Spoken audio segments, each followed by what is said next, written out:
The Lost World by Sir Arthur Ignatius Conan Doyle. As the youngster of the party, not merely in years but in experience, I had been overshadowed from the first. And now I was coming into my own. Alas, for the pride which goes before a fall. Little did I know that this glow of self-satisfaction and self-confidence were to lead me to the most dreadful experience of my life. It came about in this way.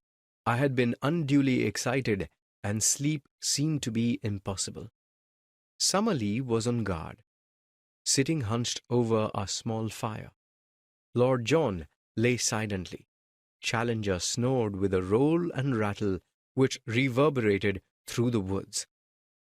The full moon was shining brightly, and the air was crisply cold.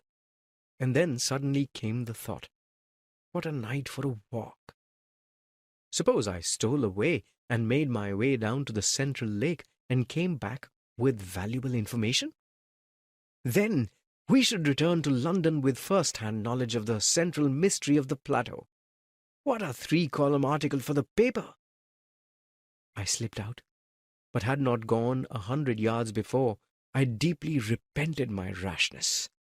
I have an overpowering fear of seeming afraid. This was the power which now carried me onwards. I simply could not slink back with nothing done. Even if my comrades should not have missed me, there would still remain some intolerable self-shame in me. It was dreadful in the forest. The trees grew so thickly, and their foliage spread so widely, that I could see nothing of the moonlight, save that here and there the high branches made a tangled filigree against the starry sky. As the eyes became more used to the obscurity, one learned that there were different degrees of darkness among the trees, that some were dimly visible, while others were coal-black shadowed patches, like the mouths of caves. Again, the impulse to return swept over me. Yet again, foolish pride fought against it. I mustered up my courage and continued on my way. The darkness of the forest had been alarming. I looked out for iguanodons in the flood of moonlight in the open glade, but none of the great brutes were in sight. I could see no sign of any living thing. Taking courage, I moved on the farther side of the jungle. The brook was a cheery companion, gurgling and chuckling as it ran. So long as I followed it back, I must come to the camp. As I descended the slope, the woods became thinner, and bushes, with occasional high trees, took the place of the forest. I passed close to the pterodactyl swamp. I saw one of these great 20-feet creatures. It rose up from somewhere near me and soared into the air. As it passed across the face of the moon, the light shone clearly through the membranous wings, and it looked like a flying skeleton against the white, tropical radiance. I crouched low among the bushes, for I knew with a single cry the creature could bring 100 of its loathsome mates about my ears. It was not until it had settled again that I dared to steal onwards upon my journey. The night had been exceedingly still, but as I advanced, I became conscious of a low rumbling sound, a continuous murmur somewhere in front of me. This grew louder as I proceeded, until at last it was clearly quite close to me. I stood still. It was like the bubbling of some great pot. Soon I came upon the source of it.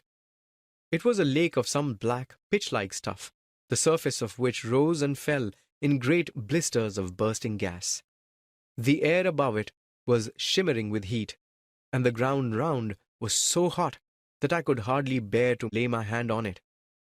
It was clear that the great volcanic outburst which had raised this strange plateau so many years ago had not yet entirely spent its forces. Blackened rocks and mounds of lava were peeping out from amid the luxuriant vegetation. But this asphalt pool in the jungle was the first sign that we had of actual activity on the slopes of the ancient crater. I had no time to examine it further because I needed to hurry if I were to be back in camp in the morning. It was a fearsome walk. I crept forward, stopping with a beating heart whenever I heard the crash of breaking branches as some wild beast went past. Now and then, great silent shadows loomed. These seemed to prowl upon padded feet. At 1 in the morning, I was among the reeds upon the borders of the central lake. I took a long draught of its cold and fresh waters, and saw a broad pathway with many tracks. It was clearly one of the drinking places of the animals. Close to the water's edge, there was a huge block of solid lava. I climbed it, and from the top, I had an excellent view. What I saw filled me with amazement. There were a number of dark spots which appeared to be the mouths of caves. I could also see disks of light in every direction. The ruddy spots must be the reflection of fires within the caves, fires which could only be lit by the hand of man. There were human beings, then, upon the plateau. How gloriously my expedition was justified! Here was news I needed. These quivering blotches of light were about 10 miles off from me. I wanted to go up to them, to peep in, and to take back the news of the race who lived in so strange a place. Lake Gladys, where I was, seemed shallow. Everywhere upon the still surface, I could see signs of life, sometimes mere rings and ripples in the water, sometimes the gleam of a great silver-sided fish in the air, sometimes the arched, slate-colored back of some passing monster. Once, upon a yellow sandbank, I saw a creature like a huge swan, with a clumsy body and a high, flexible neck, shuffling about upon the margin. Presently it plunged in, and for some time I could see the arched neck and darting head undulating over the water. Then it dived, and I saw it no more. My attention was soon brought back to what was going on at my very feet. Two creatures, like large armadillos, had come down to the drinking place and were squatting at the edge of the water, their long, flexible tongues like red ribbons shooting in and out as they lapped. A huge deer with branching horns came down with its doe and two fawns and drank beside the armadillos. Presently, it gave a warning snort and was off with its family among the reeds, while the armadillos also scuttled for shelter. A newcomer, a most monstrous animal, was coming down the path. It had an ungainly shape, an arched back with triangular fringes along it, and a strange bird-like head held close to the ground. Then it came back to me. It was the Stegosaurus. The ground shook beneath his tremendous weight, and his gulpings of water resounded through the still night. For 5 minutes he was so close to my rock that by stretching out my hand I could have touched the hideous waving hackles upon his back. Then he lumbered away and was lost among the boulders. Looking at my watch, I saw that it was 2:30, and high time that I started upon my homeward journey. There was no difficulty about the direction because I had followed the little brook that had opened into this central lake. I set off in high spirits, for I had a fine budget of news about the fiery caves and the race that inhabited them. Besides, I could testify that it was full of strange creatures. I was plodding up the slope, and had reached halfway to home when my mind was arrested by a strange noise behind me. It was something between a snore and a growl, and exceedingly menacing. Some strange creature was evidently near me, but nothing could be seen, so I hastened more rapidly upon my way. I had travelled 1/2 mile or so, when suddenly the sound was repeated, still behind me, but louder and more menacing than before. The beast was surely after me. My skin grew cold and my hair rose at the thought. That these monsters should tear each other to pieces as a part of their strange struggle for existence was a staggering and fearsome thought. With my knees shaking beneath me, I stood and glanced at the moonlit path behind me. All was quiet, as in a dream landscape. Then, From out of the silence, there came once more that low, throaty croaking, far louder and closer than before. There was no doubt that something was on my trail and was closing in upon me every minute. I stood like a man paralyzed, still staring at the ground which I had traversed. Then, suddenly, I saw it.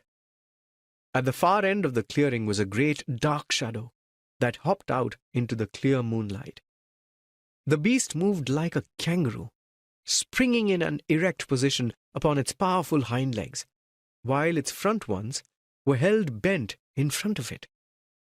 It was of enormous size and power, like an elephant, but its movements, in spite of its bulk, were exceedingly alert. I hoped it was an iguanodon, which I knew to be harmless, but I soon saw that this was a very different creature. This beast had a broad, squat, toad-like face. His ferocious cry and the horrible energy of his pursuit assured me he was one of the great flesh-eating dinosaurs, the most terrible beasts which have ever walked this earth. He was smelling out my trail. What could I do? I looked desperately round for some rock or tree, but I was in a bushy jungle with nothing higher than a sapling within sight, while I knew that the creature behind me could tear down an ordinary tree as though it were a reed. My only possible chance lay in flight. I could not move swiftly over the rough, broken ground, but I was a fast runner. And so I ran. My limbs ached. My chest heaved. I felt that my throat would burst for want of air. And yet, with that horror behind me, I ran. At last, I paused, hardly able to move. For a moment I thought that I had thrown him off. And then suddenly, with a crashing and a rending sound, the thudding of giant feet and the panting of monster lungs, the beast was at my very heels. Up until now, he had hunted by scent, and his movement was slow. But now, he had actually seen me as I had started to run. Now he hunted by sight. Now he was springing in great bounds. The moonlight shone upon his huge, projecting eyes, the row of enormous teeth in his open mouth, and the gleaming fringe of claws upon his short, powerful forearms. With a scream of terror, I turned and rushed wildly down the path. Behind me was the thick, gasping breathing of the creature, and then, suddenly, there was a crash. I was falling through space, and everything beyond was darkness. As I emerged from my unconsciousness, I was aware of a most dreadful and penetrating smell. Up above me, there was a circle of starlit sky, which showed me that I was lying at the bottom of a deep pit. Slowly, I staggered to my feet. I was stiff and sore from head to foot. I looked up in terror, expecting to see that dreadful head silhouetted against the paling sky. But there was no sign of the monster. I began to walk slowly round, trying to find out what this strange place was. It was a pit, with sharply sloping walls and a level bottom about 20 feet across. This bottom was littered with great putrid lumps. After tripping and stumbling over these lumps of decay, I, suddenly, came against something hard. It was an upright post, firmly fixed and covered with grease. I knew it was a trap made by man. The post in the center, some 9 feet long, was sharpened at the upper end. I remember that Challenger had declared that man could not exist upon the plateau, since he, with his feeble weapons, could not hold his own against the monsters who roamed it. But now it was clear enough how it could be done. In their narrow-mouthed caves, the natives had refuges into which the huge beasts could not penetrate. With their developed brains, they were capable of setting such traps covered with branches. These traps would destroy the monstrous creatures, in spite of all their strength and activity. Man was always the master. The sloping wall of the pit was not difficult for an active man to climb, but I hesitated. What if the dreadful creature was lurking in the nearest clump of bushes, waiting for my reappearance? I recalled a conversation between Challenger and Summer Lee. They said that the monsters were not very intelligent and had disappeared from the rest of the world as they couldn't adapt themselves to changing conditions. Surely this creature, acting solely by vague, predatory instinct, would give up the chase and would wander away in search of some other prey. I clambered up. The stars were fading, and the cold wind of morning blew pleasantly upon my face. I could see or hear nothing of my enemy. Slowly I climbed out and sat for a while upon the ground. Then, reassured, I took courage and stole back along the path which I had come.